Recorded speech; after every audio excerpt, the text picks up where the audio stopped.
Welcome to Sometimes Love Isn't Enough, the Parenting Through Challenges podcast. I am your host, Angie Grandt, and today I want to talk about this concept of terrible twos.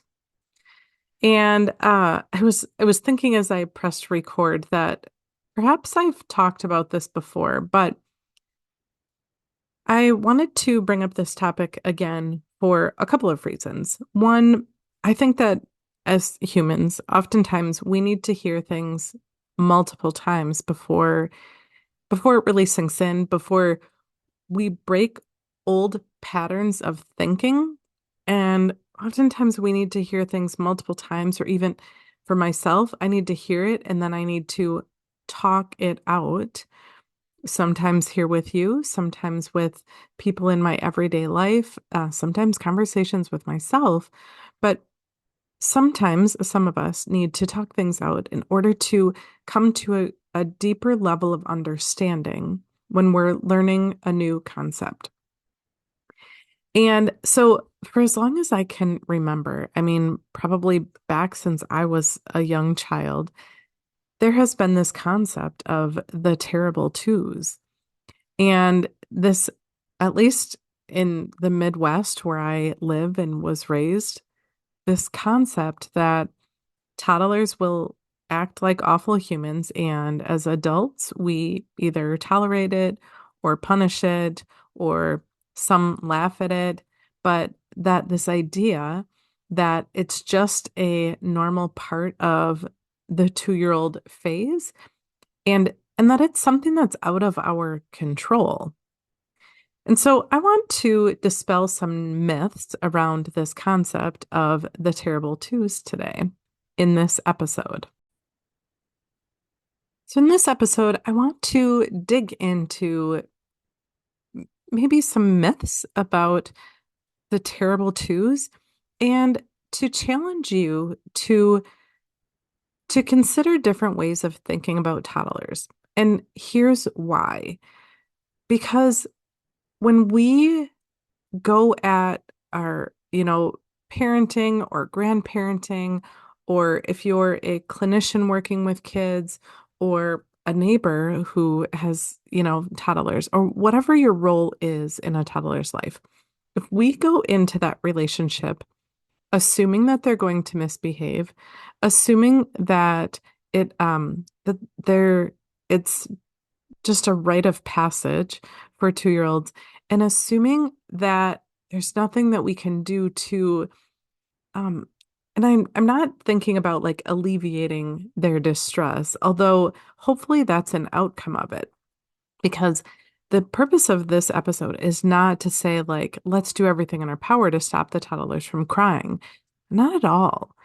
But when we can shift our lens and take a deeper look what's underneath those behaviors, perhaps we'll take a different approach. And my hope is through this episode that as we explore different approaches, we consider what the positive and maybe negative outcomes might be when we shift our approach with our kids. So, the first thing that I want to explore is what oftentimes leads to the behaviors in the first place. Oftentimes, I'll hear parents say that their child is tantruming because they didn't get their way. And while there's definitely some truth to that, right? When we take a deeper look at what's underneath that and why this is now something that's happening when children reach around the age of 2, it helps us to better understand.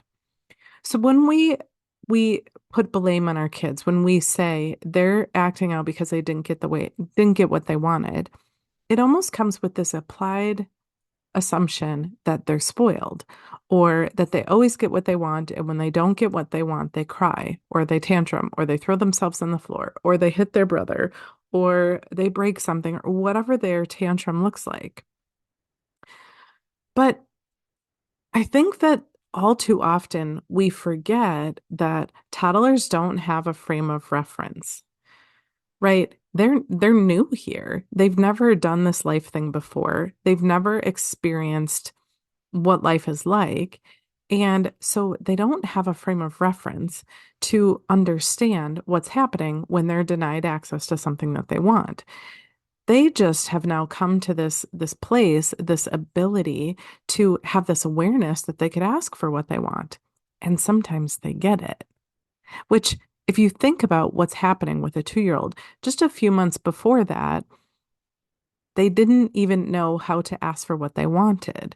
They cried, and hopefully their caregivers figured out what they wanted, and then they got it.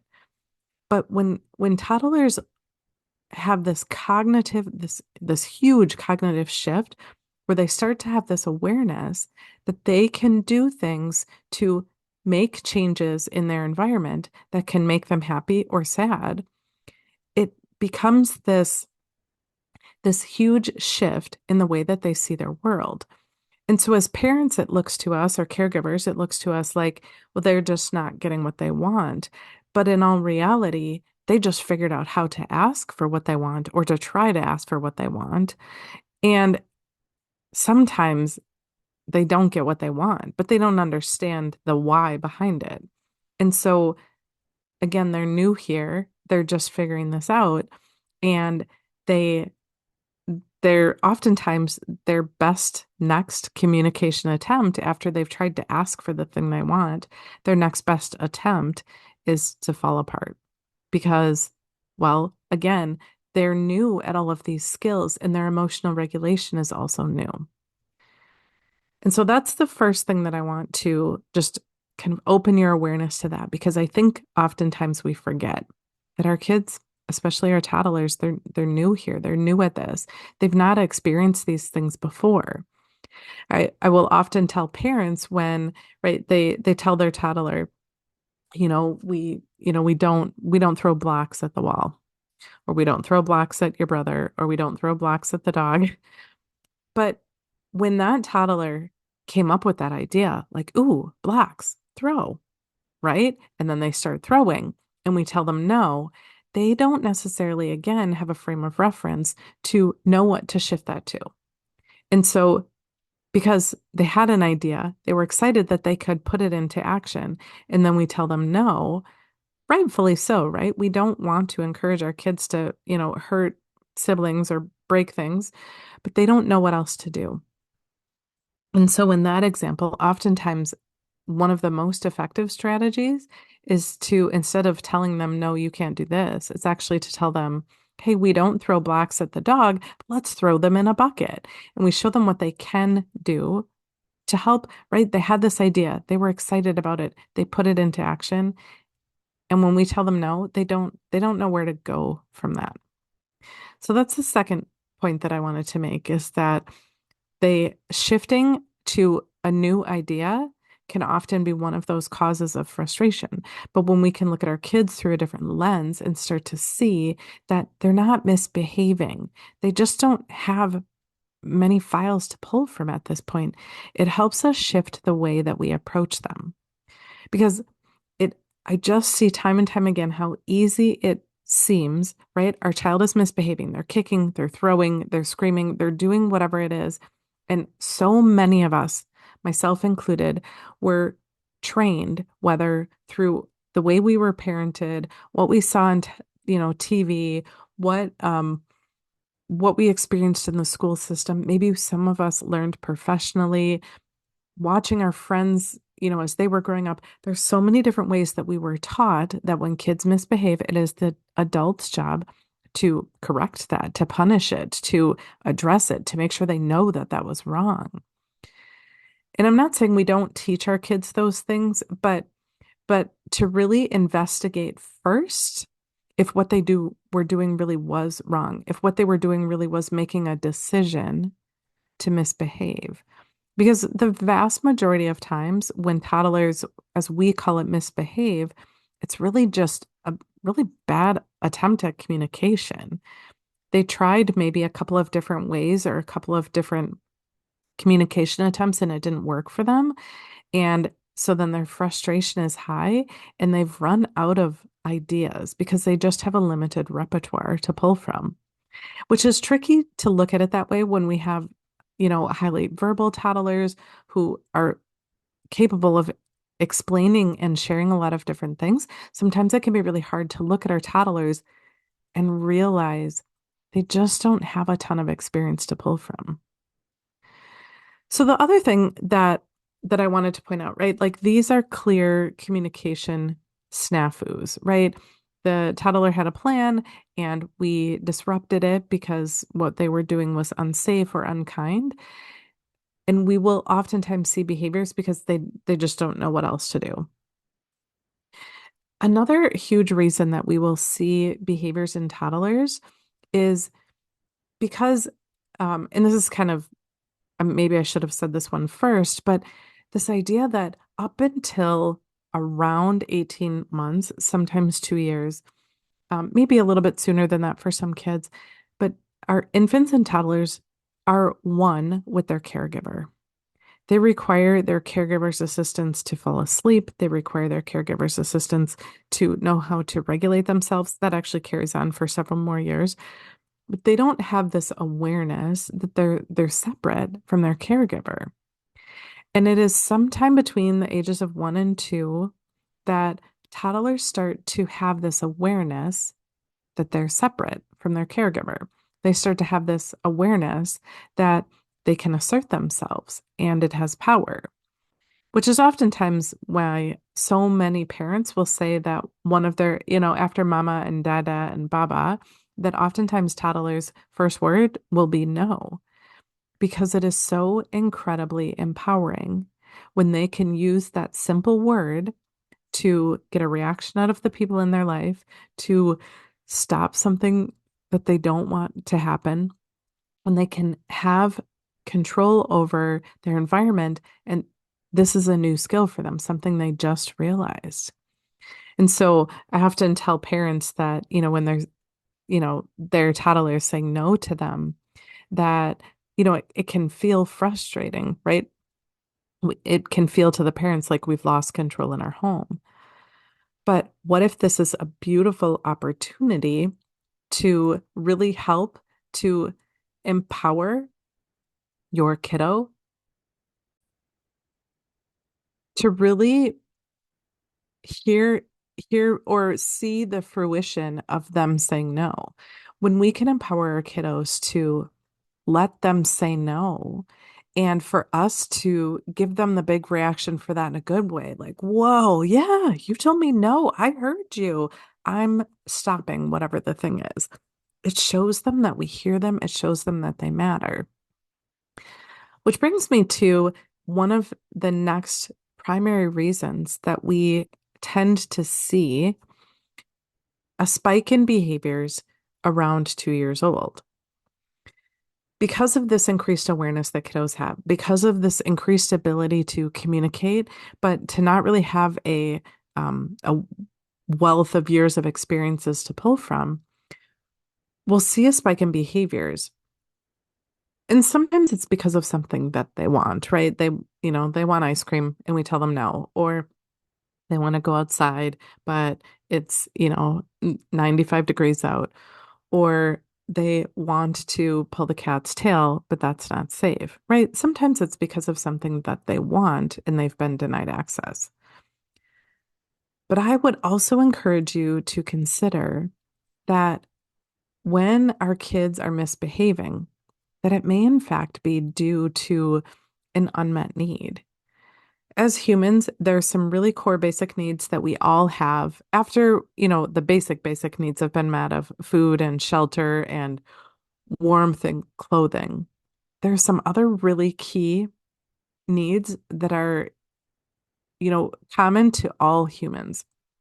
Things like feeling like we belong, feeling empowered, feeling like we're loved and that we're valued for who we are. And when we look at our toddlers through that lens, and say, for example, they've thrown themselves on the floor and they're tantruming, and it's so easy to look at the tantruming toddler and think they're misbehaving. But my hope for this episode is to, if you have a toddler in your life that you love, to really be able to take a pause and ask yourself, is there something that's happening in their life right now that is causing them to feel like they don't have power over their own life? Because they need it at this age. Around 2 years old, kids really need to feel empowered. And there's so many things that you can do in a home to help a toddler feel empowered. Things like letting them make decisions about what they're going to wear, what kind of utensils they want to use at dinner, what color cup they're going to use, um, whether you take a right or a left when you go on a walk, or even when you are driving your car and leaving your driveway. There are so many things that we can do to empower our toddlers that help them feel like they have control over their life. And I find that as an added bonus, if they can feel like they have a little bit of control over your life as well, like letting the toddler decide, give them two choices of the shirt that you're going to wear and let them pick one. Think about how empowering that is every time they see you wearing the shirt that they picked out for you that day. But it isn't just about power, right? Empowerment, feeling empowered is so incredibly important. And if you question me for a minute about whether or not toddlers need to feel empowered, just think about yourself and think about how you feel when somebody has taken away your power over something that you thought that you had a choice over. Because like I said, our toddlers, they don't have a ton of experience and examples to pull from. They don't have great problem solving to think of alternative solutions when things don't go the way that they want. And when they can feel empowered, it fills them up in the same way that it does for you. And when we take their power away from them, it does the same that it does for you. And so understanding that and really, you know, being able to put ourselves in our kids' shoes when we see them misbehaving. So power is one of them. Uh, Helping them feel like they belong, like they're included. I know that watching my granddaughters and the little one. So right now she's the baby sister, but when she feels like she isn't included, I can just see the devastation on her face. And then very quickly, we see her behaviors escalate because she feels like she doesn't belong. And so trying to find ways to include her that are safe for her when, you know, trying to navigate that to make sure she feels included has been a big goal in the way that I'm viewing things, is to figure out how to help her feel included as she's learning new skills. And it's so important for her to feel like she belongs. And then those last two about feeling loved and feeling valuable just because they exist. There's so many things that we can do as caregivers to help build this up for our kids, to help them see how valuable they are, not because they're, you know, cute or because they did something that made you happy or because they're, you know, so smart or so good at something, but valuable just because they exist. Not because of what they've done, not because of how well they behaved for you, but just because they are, because they're here. When we can help to build our kids up and see that our love or appreciation for them isn't contingent upon how well they're behaving or how good they're doing at a task from our point of view, it just has the power to help empower our kids, help to build them up, and most importantly, about the topic of this episode, it has the power to significantly reduce those toddler behaviors that for decades we have been labeling them as the terrible twos. And I would so lovingly argue that what we label as the toddler twos is us just not quite yet understanding what those unmet needs are underneath, and not quite yet really wrapping our heads around what our toddlers need from us, which I am well aware for many people is a different way of thinking about our kids. I think for decades or centuries, or I don't even know how long, we've been given this task that as parents, it is our job to shape and mold our kids into productive members of society, or shape and mold our kids into what we think is a good kid or a well-behaved kid.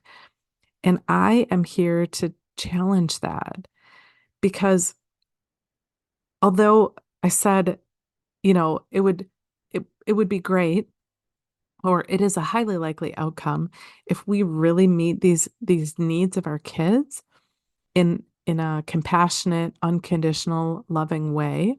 It has the power to significantly reduce behaviors. I trust that in my heart, but that isn't actually the goal. The goal isn't that they all be really well-behaved little compliant toddlers. That is not my goal at all. In fact, my goal for kids is that we have this gift to really empower them, not to shape and mold them into what we want them to be, but to be stewards for what they are meant to be. And so this is my challenge for you is can you consider looking at toddler behaviors differently?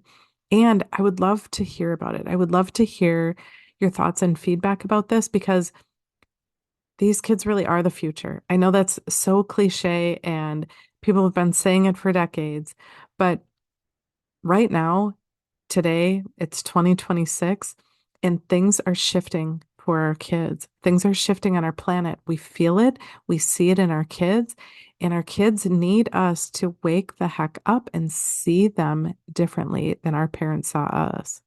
We can't keep parenting the way that we used to. Our kids need different from us. And so that's my challenge for you. I'd love to hear your thoughts about it, about really shifting the way that we see our kids, shifting the way that we parent them, and really resetting the way that we think about toddler behaviors. Next episode, we're going to dig into teens. So stay tuned for that. So until next time, be well and love on those toddlers if you have them in your life.